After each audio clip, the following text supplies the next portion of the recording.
If you still couldn't kill it, what would you do? You try to co-opt it. Now, what would that system look like that you had a new objective reality? An objective reality that wasn't based on a perception, but was based on energy, that was decentralized and secure, that you couldn't break. You would have your red team are the smartest people trying to break it. And that's what's happened for the last 16 years in Bitcoin. And it's been a front-on war from China, US, and everything else. A frontal attack. It's bad for the planet. It's this. We're going to regulate it out of existence. All of these things. You've had that attack for the last 16 years. And that would be normal, right? And people would be caught into it. You're going to lose your money. You got to those people are scammers. It's only drug money, and so you'd get all of those attacks, and they would be and they'd be coordinated attacks. If you still couldn't kill it, what would you do? You try to co-opt it. You would say, "We're for it. We're going to we're going to make sure that the rails of commerce are to it." You would build stablecoins, which is what's a stablecoin? It's a guaranteed loss coin. Okay. And you get people to use the stablecoin instead of Bitcoin to try to centralize it more, and that would allow you to essentially repay your debt because your asset would be going up, and you'd still stay within a credit-based system. And now you just moved the US dollar from gold-backed to petrol oil-backed to Bitcoin-backed, same centralizing system.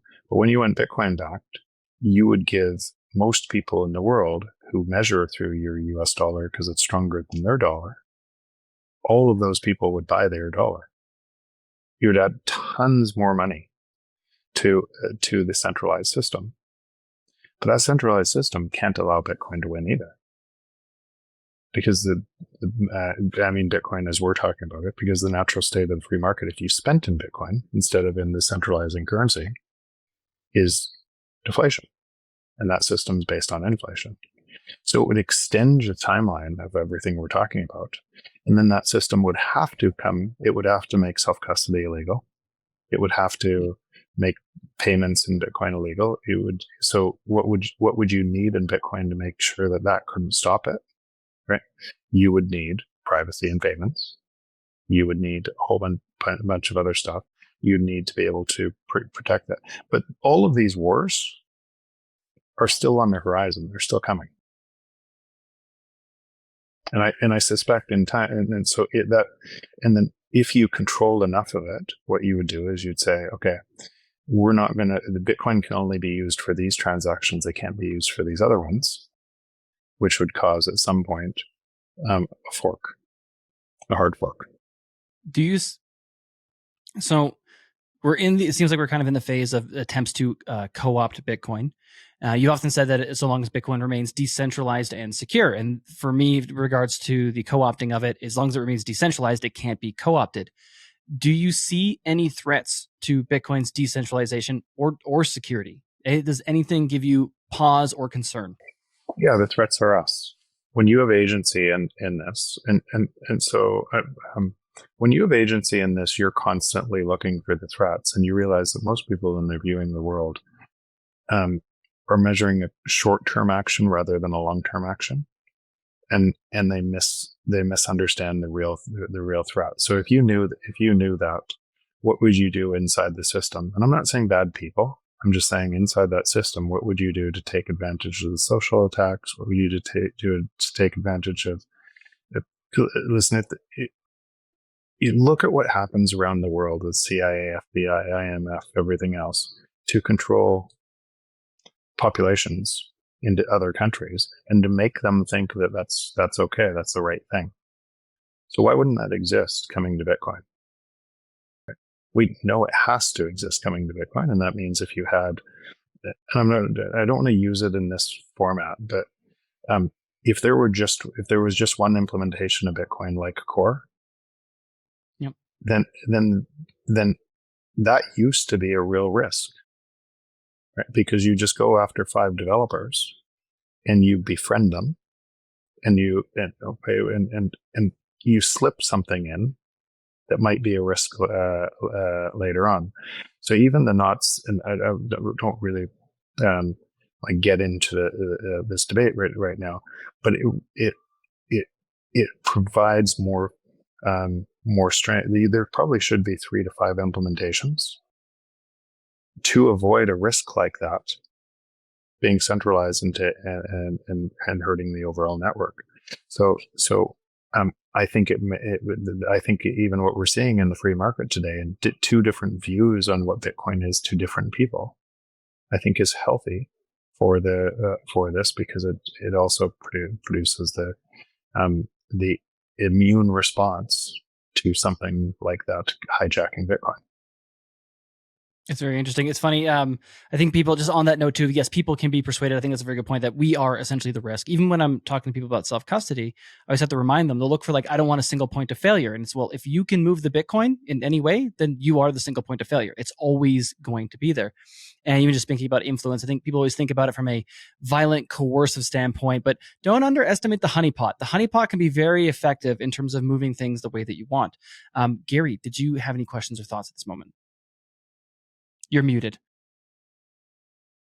Sorry, I'm a moron. You said the war is coming, and I'm not quite clear if you mean a metaphorical war or an actual war. Either way, I'm not pleased with the idea. But what if this is coming, and I can easily see the argument that it is, because those in the existing system who benefit from it are not going to want to let go of it easily.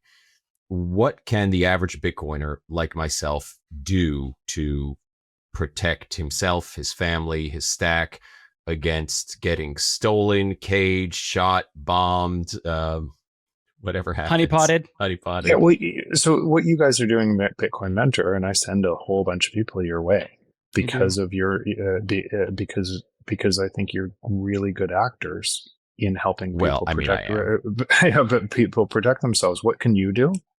Go further in understanding that it's repricing the world that you're pricing from.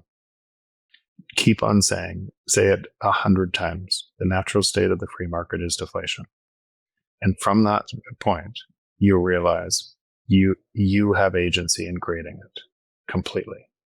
Once you're there, from there, you'll realize how much power and influence the other system had over you your entire life. And you'll be more aware of what's coming. Right. And it's really that simple. You'll tune out all the nonsense and the rhetoric, and you'll get the signal. You say, okay, and the people that have that signal, they're on the front lines of Bitcoin. They can be protected in privacy, right? They can, yes, I'm a public voice, so maybe I can't be, but it doesn't matter. If something happens to me, this thing keeps going on, right? And because of the nodes, because of the way the nodes work, that's the consensus mechanism that you have agency. Run a node, and your voice. That people have to go through you to change this. Right. Then once you run a node, connect that node to your wallet. Start spending in Bitcoin. You'll advance the system that you want to advance.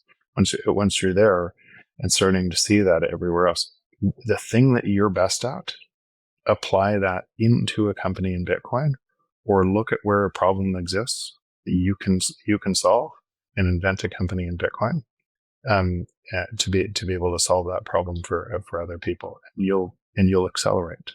So all of these things, which you guys are already doing at some sort of level, right, can deepen. And every time you deepen them, you take more agency, and you create. The world just doesn't happen to us, right? We always construct it. Right? We can bend reality into anywhere we want from our minds. It's where your energy is going. So if you find yourself, and again, from that simple, it doesn't sound simple. It really is that simple.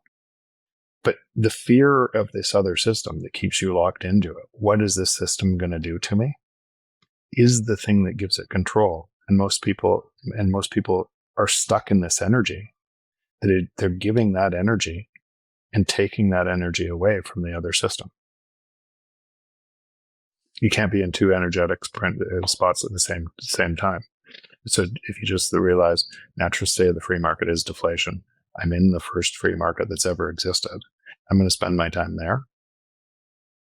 What this other thing does just falls away. Right. And I'm with all of that. And maybe I'm just not quite grasping it as fully as I need to. And maybe I'm worrying about something that I don't need to be worried about. But I'm just thinking, the state, for instance, is not going to let this go quietly. There's going to be people like Elizabeth Warren types who say, well, we want to tax unrealized capital gains, those being in the old money.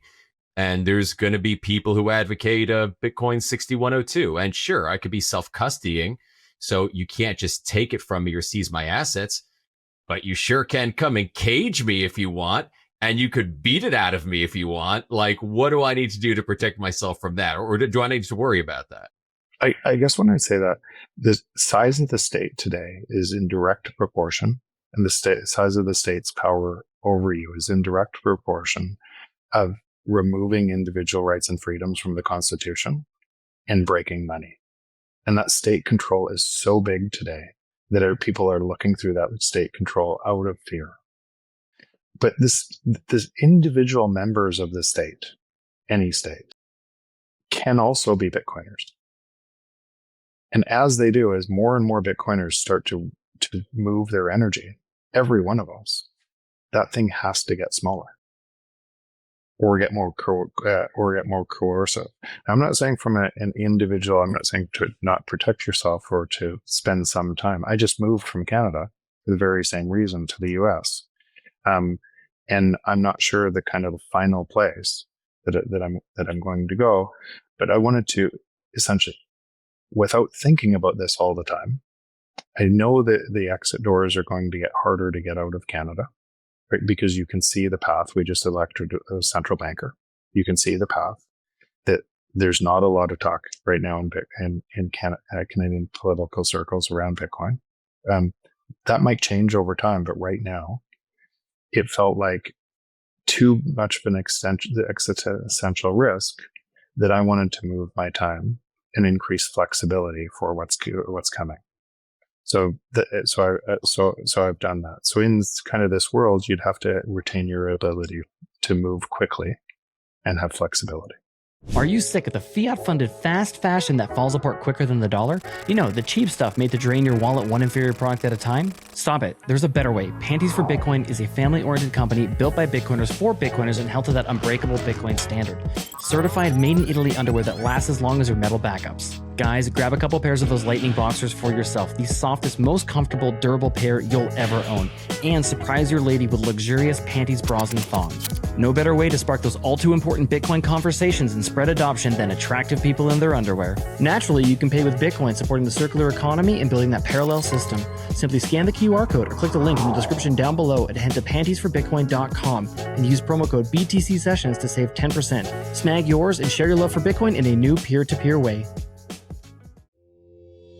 If you enjoyed this clip of Jeff Booth from the Mentor Sessions podcast, check out the full episode by clicking the link on the screen or down below in the description.